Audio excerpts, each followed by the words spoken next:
Tanah, pokoknya tanah. Panik ngurus grip gua. Kita nang gaduh. Pokoknya tanah, ada apa aja ngurusnya. Ame gaduh. Tanah.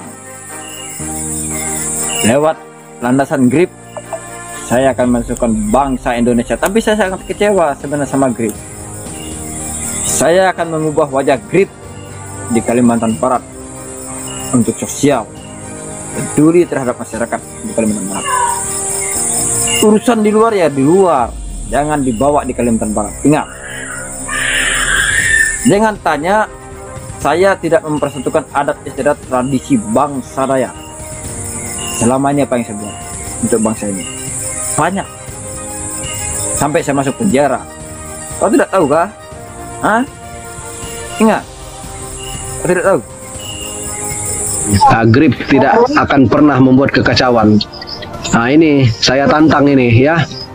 Nah, siapapun yang menjadi backup, yang menjadi backingan, yang memberikan ruang terhadap grip untuk eksis di Kalimantan, saya memberi tantangan, kalau bisa bertanda tangan di atas materai, hitam di atas putih ya, bahwa saya secara pribadi menjamin Ormas Grip tidak akan pernah melakukan tindak kekerasan dan penganiayaan ataupun dan lain-lain.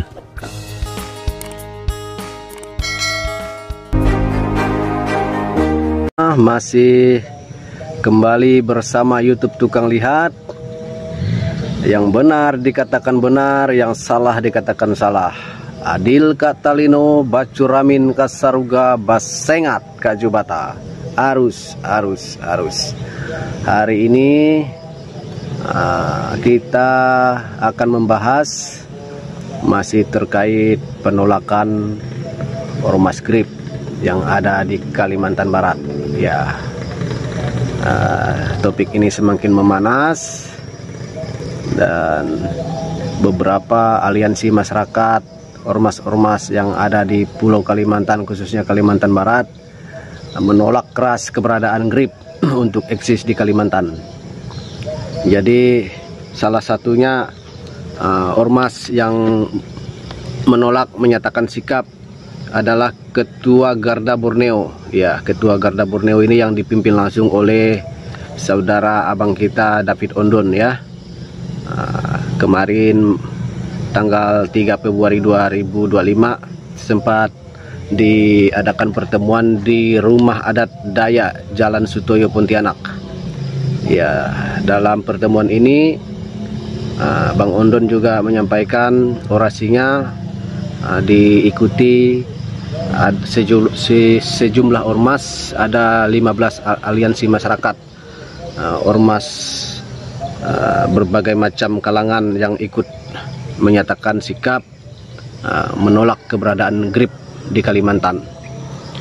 Nah, yang kita ingin bahas kali ini bukan hanya sekedar penolakan, tapi mungkin lebih jauh lagi yang akan kita kupas terkait persoalan ini.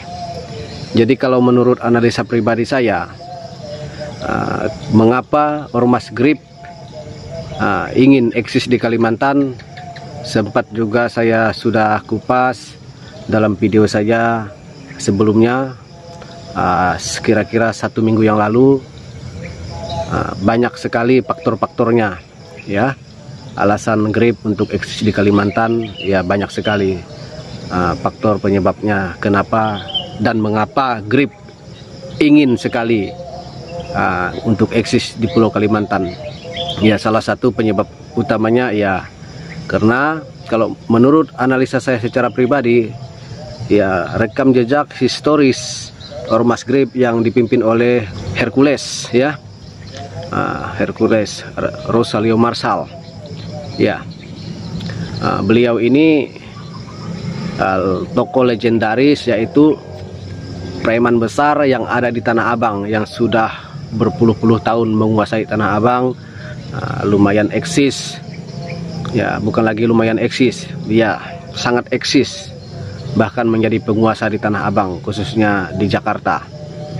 Dan Ormas Grip ini ya, saya berpikir bukan ormas kaleng-kaleng ya, karena di belakang Ormas Grip ini ada para tokoh-tokoh politik dan para penguasa, investor-investor.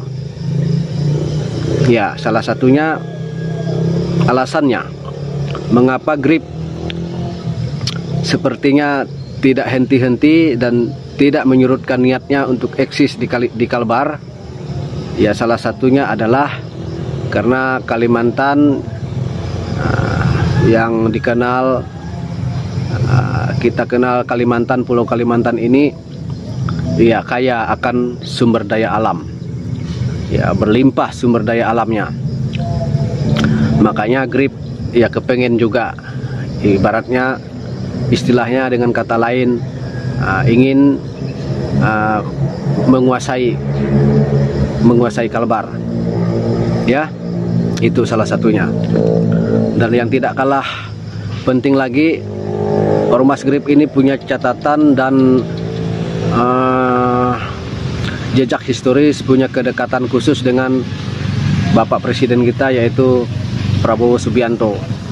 Jadi mungkin ini adalah salah satu penyebabnya Grip seolah-olah sekalipun sudah ditolak dari segi penjuru, ditolak dari berbagai macam organisasi yang ada di seluruh Pulau Kalimantan, ya karena Grip merasa percaya diri, karena di balik Grip ada seorang penguasa, ya.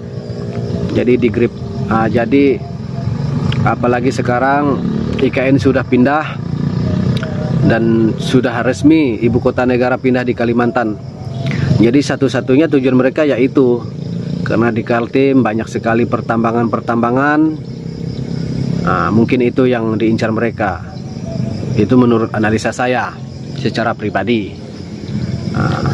Karena sekarang kita melihat Grip ini mempunyai keyakinan dan kepercayaan diri meskipun ditolak. Jika Grip masih dipaksakan untuk eksis di Kalimantan, tidak menutup kemungkinan perkelahian ataupun bentrok tetap terjadi, ya.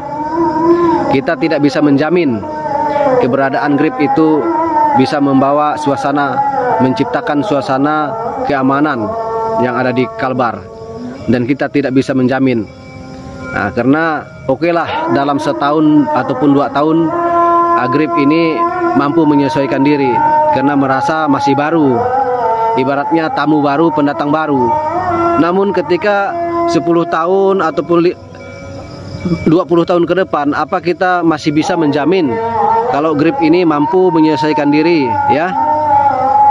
Kalau menurut saya pribadi, ya tentu tidak, karena tidak satupun orang yang bisa menjamin. Siapa orang yang bisa menjamin kalau Grip itu tidak akan membuat keonaran ataupun tidak akan membuat kekacauan di Pulau Kalimantan? Itu analisa pribadi saya.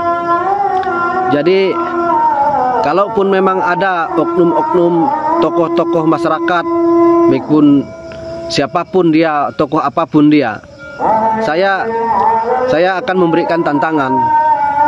Jikalau memang Anda merasa yakin Grip ini tidak akan membuat keonaran, ya saya mau tahu siapa orangnya yang bisa menjamin Grip tidak akan pernah membuat kekacauan. Ini saya tantang ini, ya. Siapapun yang menjadi backup, yang menjadi backingan, yang memberikan ruang terhadap Grip untuk eksis di Kalimantan, saya memberi tantangan, kalau bisa bertanda tangan di atas materai, hitam di atas putih, ya, bahwa saya secara pribadi menjamin Ormas Grip tidak akan pernah melakukan tindak kekerasan dan penganiayaan ataupun dan lain-lain. Kalau memang ada tokoh daya ataupun tokoh masyarakat yang berani membackup Grip, yang memberikan Grip peluang untuk eksis di Kalbar dan seluruh tanah Kalimantan, itu tantangannya. Saya tunggu siapapun Anda, siapapun orangnya. Ini saya melihat ini Grip sempat viral videonya di Ketapang, diterima keberadaannya. Jadi saya merasa agak lucu gitu, aneh bin ajaib. Kalau di tempat-tempat lain, di Kaltim, Kalsel, Kalteng, di Pontianak juga tertolak kemarin.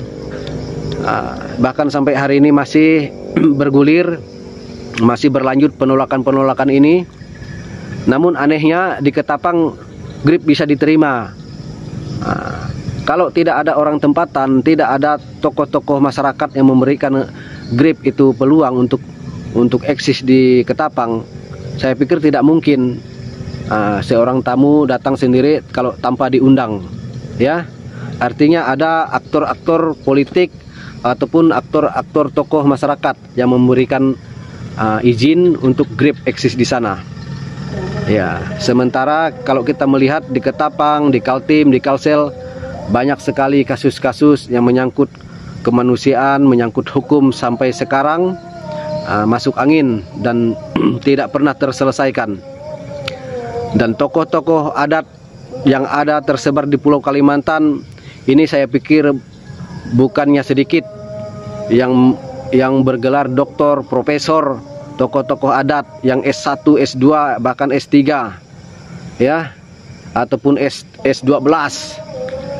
Tapi sejauh ini mereka berdiam diri dan tidak pernah membantu masyarakat adat yang mengalami musibah ataupun bermasalah dengan perusahaan, yang konflik dengan perusahaan. Jadi ini yang saya tanyakan dengan kawan-kawan yang ada di seluruh Pulau Kalimantan, khususnya di Kalimantan Barat. Oke, sekian dulu video kita. Silahkan berkomentar untuk sahabat YouTube Tunggang Lihat dimanapun berada. Akhir kata saya ucapkan banyak terima kasih. Silahkan berkomentar nanti ya. Silahkan berkomentar. Kita akhiri video kita ini. Adil Katalino, Bacuramin Kasaruga, Basengat Kajubata. Arus, arus, arus.